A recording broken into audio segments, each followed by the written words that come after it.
Salut, salut! Alors de retour sur mon balcon après 2 semaines d'absence. Donc comme on peut le voir, il y a beaucoup de choses qui se sont rajoutées.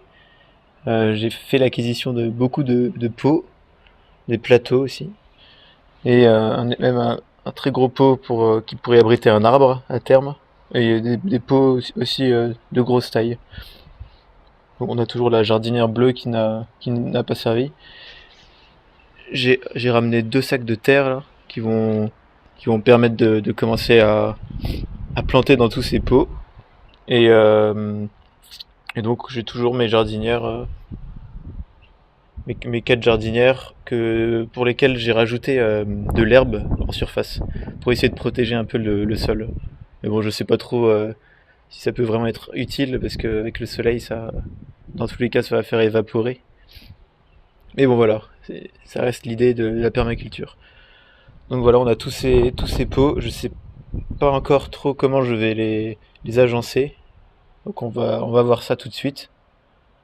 Et normalement, on va commencer les semis là. On est début mars et c'est le moment. Allez, à toutes. Les gens.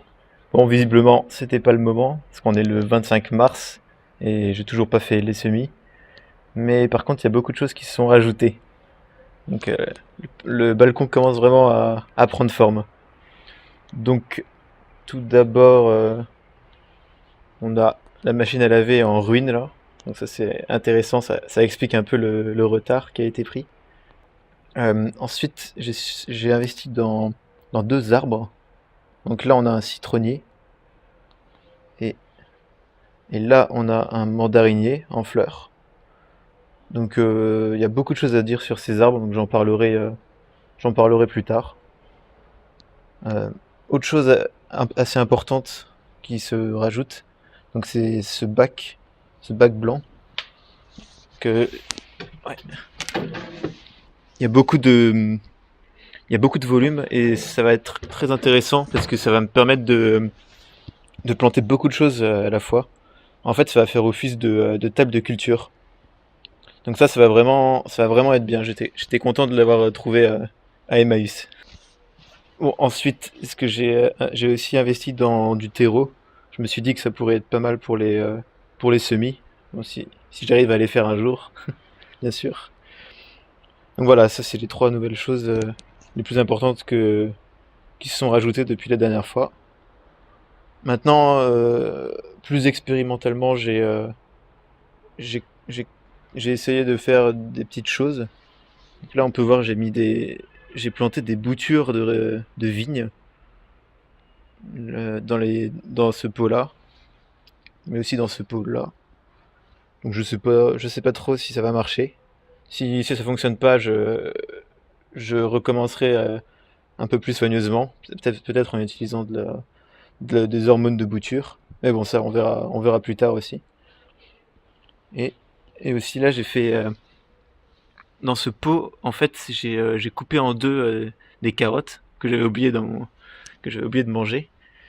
Et on peut voir que là, le plan de carottes a repris, donc c'est assez intéressant. Là, j'ai replanté un germe d'ail, mais qui faisait peut-être 5 mm, et bon, je sais pas trop ce qui devient, il est un peu bizarre, mais peut-être qu'il va prendre aussi. Donc c'est assez intéressant. Bon, l'autre carotte, elle a pas prise du tout. Donc voilà, tout ce qui s'est passé depuis une vingtaine de jours. Donc maintenant, il est vraiment temps que je fasse les semis. Ça va être vraiment tard là. Donc je vais commencer le plus vite possible. J'espère que ça va bientôt commencer. Donc voilà, vous savez tout. Maintenant, la suite logique, c'est les semis.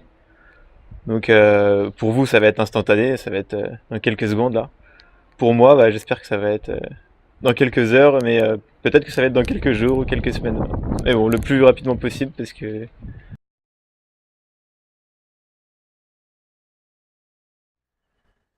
c'est parti pour les semis. Donc la première étape, ça va être de les récupérer. Donc là, on a 2 types de sachets.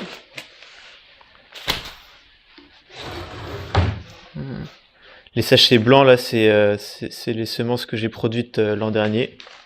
Et ces sachets-là, c'est ceux que j'ai reçus à Noël. Donc je vais regarder tout ce qui va m'être utile maintenant. Donc à toutes. Donc, du coup, j'ai sélectionné 5 variétés. Donc pour chaque ligne, il y a une variété différente, ce qui fait 5 variétés. Et chaque ligne est composée de 4 godets. Donc sur la ligne du haut, j'ai semé du melon. Sur celle du dessous, j'ai mis de la courgette. Sur la troisième ligne, j'ai mis des tomates black cherry. Et sur l'avant-dernière, des tomates cœur de bœuf. Et enfin sur la dernière, des tomates cerises jaunes. Donc comme je l'ai dit, chaque ligne est composée de 4 godets. Donc dans le godet le plus à droite, il y a 100% de terreau.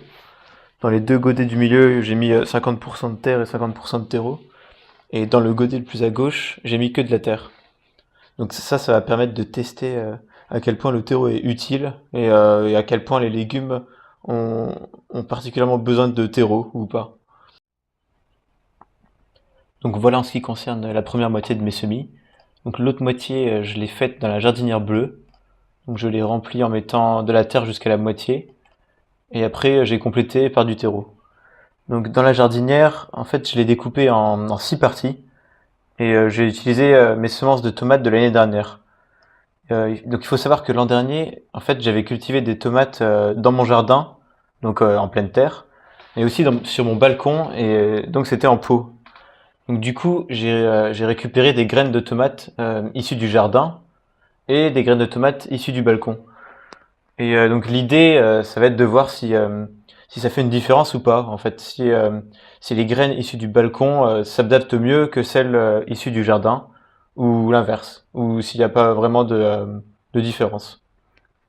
Donc les 6 parties de la jardinière, de gauche à droite, c'est d'abord des tomates rouges issues du balcon, ensuite des tomates rouges issues du jardin, ensuite j'ai mis des tomates cerises issues du balcon, après des tomates cerises issues du jardin. Donc là on verra la différence entre balcon et jardin.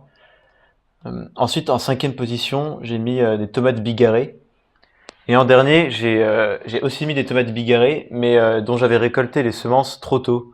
En fait, la tomate était pas tout à fait mûre et j'avais récupéré des graines à ce moment-là, mais voilà. Donc comme ça, on pourra savoir si quand la tomate n'est pas mûre, est-ce que les graines peuvent germer.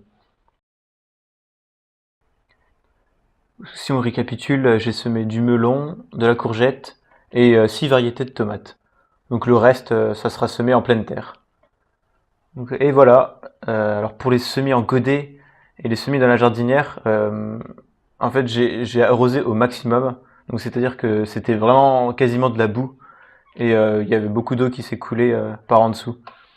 Donc après avoir arrosé à toc, j'ai mis les graines, donc entre 2 ou 3 graines dans chaque godet et, et une quinzaine de graines pour chaque partie dans la jardinière.